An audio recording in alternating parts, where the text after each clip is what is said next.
يا أيها الناس كلوا مما في الأرض حلالا طيبا ولا تتبعوا خطوات الشيطان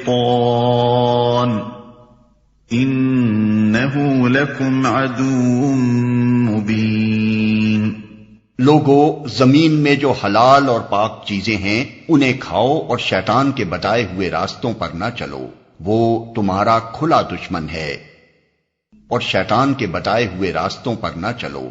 یعنی کھانے پینے کے معاملے میں ان تمام پابندیوں کو توڑ ڈالو جو توہمات اور جاہلانہ رسموں کی بنا پر لگی ہوئی ہیں۔ انما یأمرکم بالسوء والفحشاء وان تقولوا علی اللہ ما لا تعلمون۔ تمہیں بدی اور فحش کا حکم دیتا ہے اور یہ سکھاتا ہے کہ تم اللہ کے نام پر وہ باتیں کہو جن کے متعلق تمہیں علم نہیں ہے کہ وہ اللہ نے فرمائی ہیں۔ یعنی ان وہمی رسموں اور پابندیوں کے متعلق یہ خیال کہ یہ سب مذہبی امور ہیں جو خدا کی طرف سے تعلیم کیے گئے ہیں، دراصل شیطانی اغوا کا کرشمہ ہے، اس لیے کہ فی الواقع ان کے من جانب اللہ ہونے کی کوئی سند موجود نہیں ہے۔ وَإِذَا قِيلَ لَهُمُ اتَّبِعُوا مَا أَنزَلَ اللَّهُ قَالُوا بَلْ نَتَّبِعُ مَا أَلْفَيْنَا عَلَيْهِ آبَاءَنَا أَوَلَوْ كَانَ آبَاؤُهُمْ لَا يَعْقِلُونَ شَيْئًا وَلَا يَهْتَدُونَ۔ ان سے جب کہا جاتا ہے کہ اللہ نے جو احکام نازل کیے ہیں ان کی پیروی کرو تو جواب دیتے ہیں کہ ہم تو اسی طریقے کی پیروی کریں گے جس پر ہم نے اپنے باپ دادا کو پایا ہے۔ اچھا، اگر ان کے باپ دادا نے عقل سے کچھ بھی کام نہ لیا ہو اور راہ راست نہ پائی ہو تو کیا پھر بھی یہ انہی کی پیروی کیے چلے جائیں گے جس پر ہم نے اپنے باپ دادا کو پایا ہے۔ یعنی ان پابندیوں کے لیے ان کے پاس کوئی سند اور کوئی حجت اس کے سوا نہیں ہے کہ باپ دادا سے یوں ہی ہوتا چلا آ رہا ہے۔ نادان سمجھتے ہیں کہ کسی طریقے کی پیروی کے لیے یہ حجت بالکل کافی ہے۔ وَمَثَلُ الَّذِينَ كَفَرُوا كَمَثَلِ الَّذِي يَنْعِقُ بِمَا لَا يَسْمَعُ إِلَّا دُعَاءً وَنِدَاءً صُمٌّ بُكْمٌ عُمْيٌ فَهُمْ لَا يَعْقِلُونَ۔ یہ لوگ جنہوں نے خدا کے بتائے ہوئے طریقے پر چلنے سے انکار کر دیا ہے، ان کی حالت بالکل ایسی ہے جیسے چرواہا جانوروں کو پکارتا ہے اور وہ ہانک پکار کی صدا کے سوا کچھ نہیں سنتے۔ یہ بہرے ہیں، گونگے ہیں، اندھے ہیں، اس لیے کوئی بات ان کی سمجھ میں نہیں آتی۔ ان کی حالت بالکل ایسی ہے جیسے چرواہا جانوروں کو پکارتا ہے اور وہ ہانک پکار کی صدا کے سوا کچھ نہیں سنتے۔ اس تمثیل کے دو پہلو ہیں، ایک یہ کہ ان لوگوں کی حالت ان بے عقل جانوروں کی سی ہے جن کے گلے اپنے اپنے چرواہوں کے پیچھے چلے جاتے ہیں اور بغیر سمجھے بوجھے ان کی صداؤں پر حرکت کرتے ہیں، اور دوسرا پہلو یہ ہے کہ ان کو دعوت و تبلیغ کرتے وقت ایسا محسوس ہوتا ہے کہ گویا جانوروں کو پکارا جا رہا ہے، جو فقط آواز سنتے ہیں مگر کچھ نہیں سمجھتے کہ کہنے والا ان سے کیا کہتا ہے۔ اللہ تعالیٰ نے الفاظ ایسے جامع استعمال فرمائے ہیں کہ یہ دونوں پہلو ان کے تحت آ جاتے ہیں۔ یا ایھا الذین آمنوا کلوا من طیبات ما رزقناکم واشکروا للہ ان کنتم ایاہ تعبدون۔ اے لوگو جو ایمان لائے ہو، اگر تم حقیقت میں اللہ ہی کی بندگی کرنے والے ہو تو جو پاک چیزیں ہم نے تمہیں بخشی ہیں انہیں بے تکلف کھاؤ اور اللہ کا شکر ادا کرو۔ یعنی اگر تم ایمان لا کر صرف خدائی قانون کے پیرو بن چکے ہو جیسا کہ تمہارا دعویٰ ہے تو پھر وہ ساری چھوت چھات اور زمانہ جاہلیت کی وہ ساری بندشیں اور پابندیاں توڑ ڈالو جو پنڈتوں اور پروہتوں نے، ربیوں اور پادریوں نے، جوگیوں اور راہبوں نے اور تمہارے باپ دادا نے قائم کی تھیں۔ جو کچھ خدا نے حرام کیا ہے اس سے تو ضرور بچو، مگر جن چیزوں کو خدا نے حلال کیا ہے انہیں بغیر کسی کراہت اور رکاوٹ کے کھاؤ پیو۔ اسی مضمون کی طرف نبی صلی اللہ علیہ وسلم کی وہ حدیث بھی اشارہ کرتی ہے جس میں آپ نے فرمایا کہ جس نے وہی نماز پڑھی جو ہم پڑھتے ہیں اور اسی قبلے کی طرف رخ کیا جس کی طرف ہم رخ کرتے ہیں اور ہمارے ذبیحے کو کھایا وہ مسلمان ہے۔ مطلب یہ ہے کہ نماز پڑھنے اور قبلے کی طرف رخ کرنے کے باوجود ایک شخص اس وقت تک اسلام میں پوری طرح جذب نہیں ہوتا جب تک کہ وہ کھانے پینے کے معاملے میں پچھلی جاہلیت کی پابندیوں کو توڑ نہ دے اور ان توہمات کی بندشوں سے آزاد نہ ہو جائے جو اہل جاہلیت نے قائم کر رکھی تھیں، کیونکہ اس کا ان پابندیوں پر قائم رہنا اس بات کی علامت ہے کہ ابھی تک اس کی رگ و پے میں جاہلیت کا زہر موجود ہے۔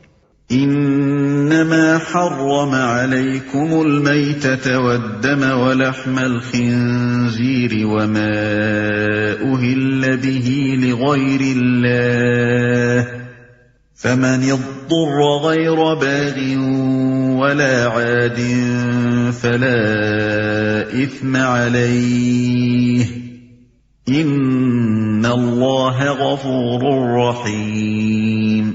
اللہ کی طرف سے اگر کوئی پابندی تم پر ہے تو وہ یہ ہے کہ مردار نہ کھاؤ، خون سے اور سور کے گوشت سے پرہیز کرو، اور کوئی ایسی چیز نہ کھاؤ جس پر اللہ کے سوا کسی اور کا نام لیا گیا ہو۔ ہاں، جو شخص مجبوری کی حالت میں ہو اور وہ ان میں سے کوئی چیز کھا لے بغیر اس کے کہ وہ قانون شکنی کا ارادہ رکھتا ہو یا ضرورت کی حد سے تجاوز کرے تو اس پر کچھ گناہ نہیں، اللہ بخشنے والا اور رحم کرنے والا ہے۔ اور کوئی ایسی چیز نہ کھاؤ جس پر اللہ کے سوا کسی اور کا نام لیا گیا ہو۔ اس کا اطلاق اس جانور کے گوشت پر بھی ہوتا ہے جسے خدا کے سوا کسی اور کے نام پر ذبح کیا گیا ہو، اور اس کھانے پر بھی ہوتا ہے جو اللہ کے سوا کسی اور کے نام پر بطور نظر کے پکایا جائے۔ حقیقت یہ ہے کہ جانور ہو یا غلہ یا اور کوئی کھانے کی چیز، دراصل اس کا مالک اللہ تعالیٰ ہی ہے اور اللہ ہی نے وہ چیز ہم کو عطا کی ہے، لہذا اعتراف نعمت یا صدقہ یا نذر و نیاز کے طور پر اگر کسی کا نام ان چیزوں پر لیا جا سکتا ہے تو وہ صرف اللہ ہی کا نام ہے۔ اس کے سوا کسی دوسرے کا نام لینا یہ معنی رکھتا ہے کہ ہم خدا کے بجائے یا خدا کے ساتھ اس کی بالاتری بھی تسلیم کر رہے ہیں اور اس کو بھی منعم سمجھتے ہیں۔ اللہ بخشنے والا اور رحم کرنے والا ہے۔ اس آیت میں حرام چیز کے استعمال کرنے کی اجازت 3 شرطوں کے ساتھ دی گئی ہے۔ ایک یہ کہ واقعی مجبوری کی حالت ہو، مثلا بھوک یا پیاس سے جان پر بن گئی ہو یا بیماری کی وجہ سے جان کا خطرہ ہو اور اس حالت میں حرام چیز کے سوا اور کوئی چیز میسر نہ ہو۔ دوسرے یہ کہ خدا کے قانون کو توڑنے کی خواہش دل میں موجود نہ ہو۔ تیسرے یہ کہ ضرورت کی حد سے تجاوز نہ کیا جائے، مثلا حرام چیز کے چند لقمے یا چند قطرے یا چند گھونٹ اگر جان بچا سکتے ہوں تو ان سے زیادہ اس چیز کا استعمال نہ ہونے پائے۔ ان الذين يكتمون ما انزل الله من الكتاب ويشترون به ثمنا قليلا اولئك ما